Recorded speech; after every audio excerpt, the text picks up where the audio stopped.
नमस्कार जय श्री राम मु अभी केपी ऑटो प्रीमियम को आपको स्वागत। गतकाल देखी गोटे इलेक्ट्रा मॉडल आज दुईटी फाइव मॉडल गाड़ी कलेक्शन नहीं आसी बुलेट्र जोटा कि गोटे क्रोम मॉडल रोटे बॉल मेटालिक आसतु जाना भिडियो गाड़ी केमती कौ कंडीशन अच्छी प्राइस के मसीहा कौन देखा आसतु। प्रथम गाड़ी देखूँ रॉयल एनफिल्ड क्लासिक 350 जोटा कि आप क्रोम मॉडल पाइबे मोस्ट डिमांडिंग गाड़ी वर्तमान बहुत बढ़िया कंडीशन गाड़ी ब्रांड नुआ पूरा नुआ देखो इंजिन देखो पछ टायर देखो पूरा नुआ दिवाली रे घर को बाण न किणी आप गाड़ी किणु बहुत बढ़िया कंडीशन गाड़ी अच्छी केपी ऑटो प्रीमियम अच्छी गाड़ी नंबर सर्च करूँ OT03S8660 जोटा कि 2020 अक्टोबर मासर गाड़ी पूरा ब्रांड नुआ। आग टायर देखो बढ़िया अच्छी डिश देखो डिश आप पाइबे 280 mm ABS सहित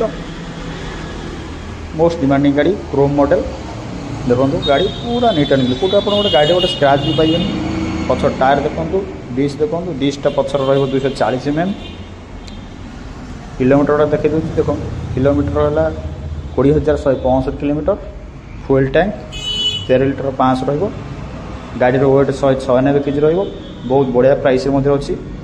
केपी ऑटो अच्छी माने निश्चित प्राइस बढ़िया थी 1,58,000 ओनली दिवाली रे घर को बाण न कि 1,58,000 गोटे गाड़ी घर को नहीं बहुत बढ़िया गाड़ी पूरा नीट एंड क्लीन कंडीशन अच्छी लोकेशन केपी ऑटो प्रीमियम जोटा कि आम पिपिली टोलगेट पाखरे 100 मीटर दूर केपी ऑटो प्रीमियम विजिट करी आपड़ यहाँ परचेस करेंगे तले नंबर शो करी भाई सह कंटाक्ट कर बुक करेंगे आसतु केपी ऑटो प्रीमियम विजिट करूँ ये गाड़ी नहीं जातु। सेकेंड गाड़ी देखूँ रॉयल एनफिल्ड एटा गोल्ड मेटालिक भाई मानकर एटा पसंदीदा गाड़ी एटा देखो पूरा यहाँ भी से भाया क्लीन कंडीशन अच्छी किसी आप गाड़ी गोटे स्क्रैच पाइबेनि